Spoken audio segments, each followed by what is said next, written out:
नेपाल के अंदर जो रिसेंटली एयरपोर्ट इनॉग्रेट हुआ है जिसका नाम है पोखरा इंटरनेशनल एयरपोर्ट। एयरपोर्ट के बाद इंडिया और नेपाल के ताल्लुकात जितने खराब हुए हैं वो कम नहीं है। इससे पहले भी हमने देखा था कि बॉर्डर इश्यूज पे बात होती है, लड़ाइयां होती है, बट इस दफा एक एयरपोर्ट के लेके इतना बड़ा मामला हुआ है। आज हमारे पास एक और रिपोर्ट आया है जिसमें इंडियन मीडिया यही कह रहा है कि नेपाल चाइनीज का गुलाम बनने जा रहा है। रिपोर्ट देखेंगे और आपके साथ शेयर करेंगे इंडियन मीडिया इसके अलावा नेपाल के इंटरनेशनल एयरपोर्ट के बारे में क्या कहता है। आइए जानते हैं। नमस्कार, नॉकिंगन्यूज.com में आपका स्वागत है। मैं हूं गिरिजेश वशिष्ठ।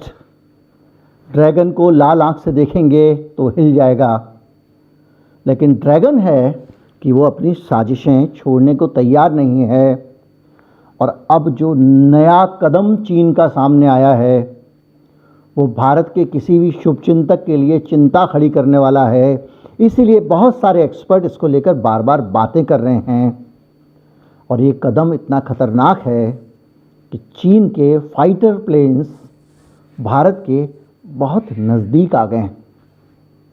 अब ये कैसे हुआ है, क्यों हुआ है, ये पूरी कहानी आज हम समझेंगे। हम ये भी समझेंगे कि भारत को उसकी तरफ से खबरदार क्यों हो जाना चाहिए। कहीं मत जाइए, चैनल को सब्सक्राइब कर लीजिए। मैं अभी हाजिर होता हूँ।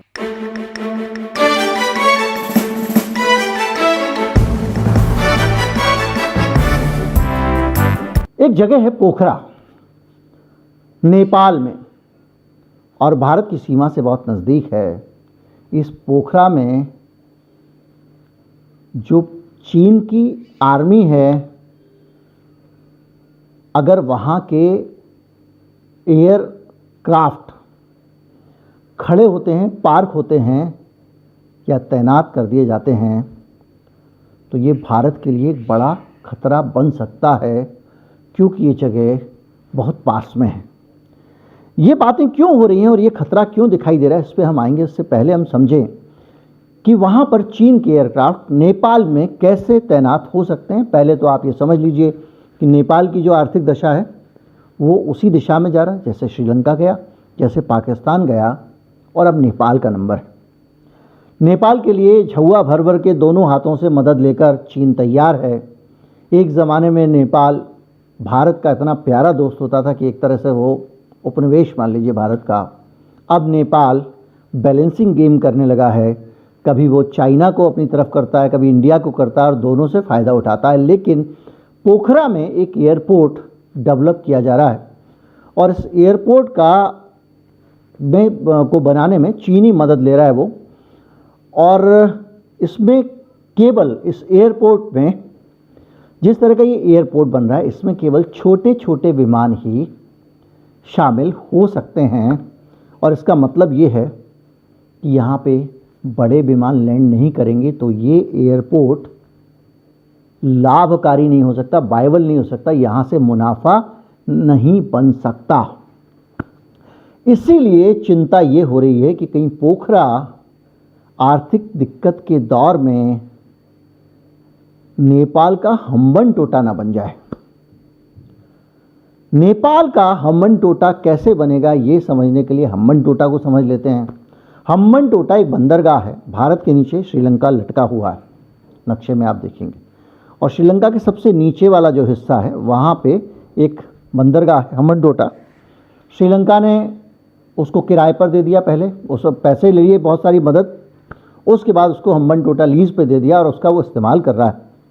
हम्बन टोटा हमारे लिए उसकी उपस्थिति चीन की हमारे लिए इसलिए खतरनाक है, उस बंदरगाह में कभी वो जासूसी उपग्रह कभी कुछ खड़ा कर देता है। और हमारा श्रीहरिकोटा से लेके सारा का सारा जो स्पेस प्रोग्राम है वो साउथ इंडिया से होता है, उसी जगह से होता है, क्योंकि वो एकमात्र ऐसी जगह है जहाँ से अगर आप स्पेस मिशन के लिए कोई भी विमान, कोई भी मिसाइल अगर आप आसमान में भेजते हैं, कोई उपग्रह भेजते हैं, तो उसको किसी भी देश के ऊपर से होके नहीं जाना पड़ेगा। तो ऐसे में किसी देश की आपको अनुमति की आवश्यकता नहीं होगी। वो श्रीलंका के भी ऊपर से नहीं जाता। श्रीहरिकोटा ऐसी लोकेशन पे है। तो श्रीहरिकोटा के से जब आप प्रक्षेपण करते हैं और श्रीलंका के पार में अगर आप बंदरगाह पे कुछ जहाज़ खड़े कर देंगे जिनके अंदर तरह तरह के जासूसी उपकरण हैं, तो हमारी सारी गतिविधियों पे आप नज़र रख सकते हैं। और ये काम हुआ, चीन ने पहले उसको उधार दिया, उधार देने के बाद इस तरह से उधार दे देकर चीन जो है वो दुनिया में कब्जा करता है। और नेपाल में जो पोखरा एयरपोर्ट है उसमें भी चीन ने उसको बहुत सारे पैसे दे दिए हैं और अब ये सवाल उठ रहा है कि इसमें वायबिलिटी का सवाल उठ रहा है कि भैया इसमें तो संभव ही नहीं है कि ये पैसे जो है वो पैसे कमा ले। चीन का एक BRI प्रोजेक्ट है, बॉर्डर रोड इनिशिएटिव्स। इस प्रोजेक्ट में वो कई सारे देशों के बीच से एक हाईवे जैसा बना रहा है और उस हाईवे को बनाते समय जहाँ जहाँ जिस जिस देश के साथ में जो उसको अपना लेन देन करना होता है कर रहा है। और उसी में ये जो एयरपोर्ट है पोखरा, उसको एक्सिम बैंक चाइना का वो सीधे $215 मिलियन का लोन देता है। $215 मिलियन का मतलब ये है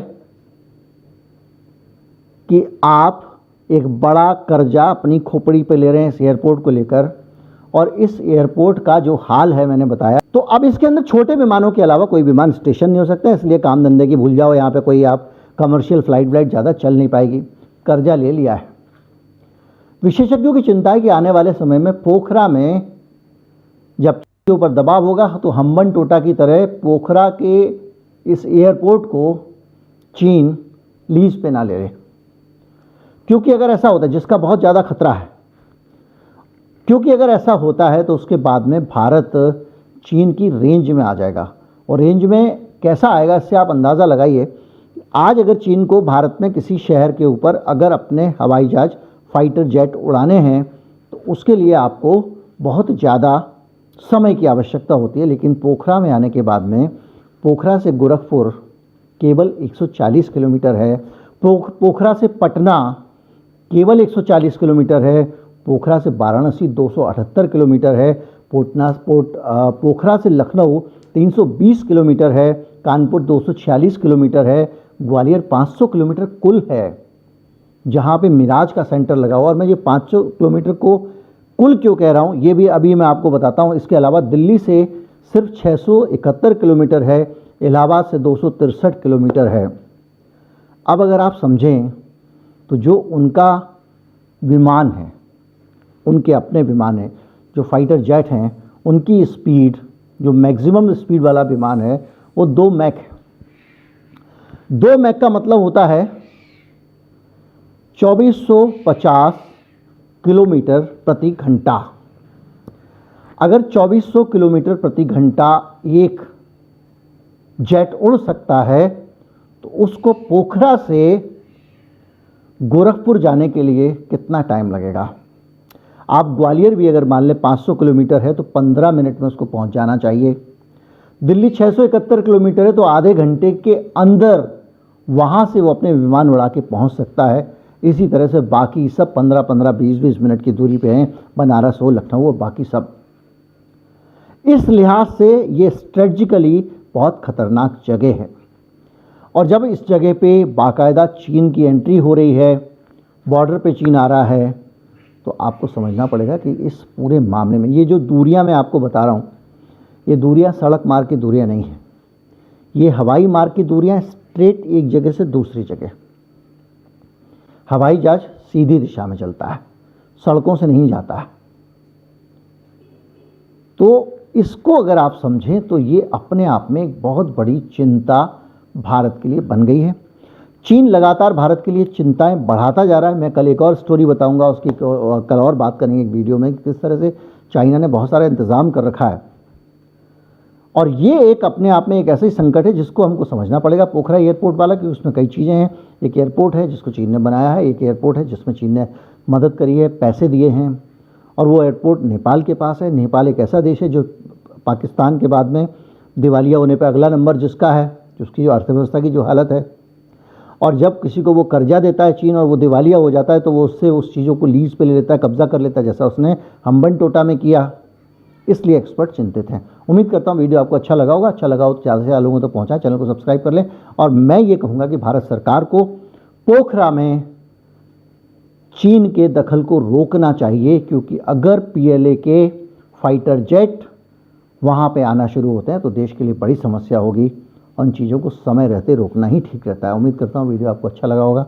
ज़्यादा से ज़्यादा लोगों तक पहुँचाएं। चैनल को उम्मीद है कि आप लोगों ने वीडियो देखी नेपाल के इस इंटरनेशनल एयरपोर्ट के बारे में इंडियन लोगों के अंदर जो गुस्सा पाया जा रहा है वो सिर्फ इस वजह से गुस्सा पाया जा रहा है क्योंकि इस एयरपोर्ट को चाइना की मदद से बनाया गया है, क्योंकि चाइना से लोन लिया गया था और चाइना ने यहाँ तक कह दिया कि भाई हम आपको बना के देंगे, आप हमसे लोन ले लो, हमारी कंपनी आपको आके बना के देगी। क्योंकि नेपाल के अंदर इतने ज्यादा इंजीनियर्स नहीं जितनी ज्यादा चाइनीज के अंदर है, वो चाइनीज कंपनी को ही दिया था। तो क्या यहाँ पे क्या हुआ कि नेपाल ने चाइना से लोन लिया और फिर एक चाइनीज कंपनी को इसका कॉन्ट्रैक्ट दिया कि आप हमें बना के दे दो और हम आपसे बनवाने चाहते हैं। अब यहाँ पे जो बात आ रही है एयर रूट बंद करने की, तो एयर रूट तो बंद कर दिया। इनको यही लग रहा है कि यार इंडिया को ये लग रहा है कि यार अगर नेपाल अपना लोन पे नहीं कर पाता तो फिर चाइना क्या करेगा, यहीं पे अपने एयरक्राफ्ट को फिल अप कर सकता है कि चाइना से उड़ने के बाद नेपाल में वो लैंड करे और लैंड करने के बाद फिर वो इंडिया पे हमला करने के लिए तैयार हो सकते हैं। यहाँ से अगर चाइना का बॉर्डर देखे तो 85 किलोमीटर दूर है और इंडिया का बॉर्डर देखे तो वो सिर्फ और सिर्फ 75 किलोमीटर दूर है। अब आपको तो पता है कि एयरफोर्स का जो जेट होता है वो तो एक घंटे के अंदर 1300-1400 किलोमीटर दूर तक जा सकता है, तो फिर 75 किलोमीटर तो सिर्फ 1-2 सेकंड के अंदर या 1 मिनट के अंदर ही आज ना वो एंटर कर सकता है। रिपोर्ट आपने जाना, अगर अच्छा लगा तो लाइक शेयर सब्सक्राइब कर सकते हैं आप लोग।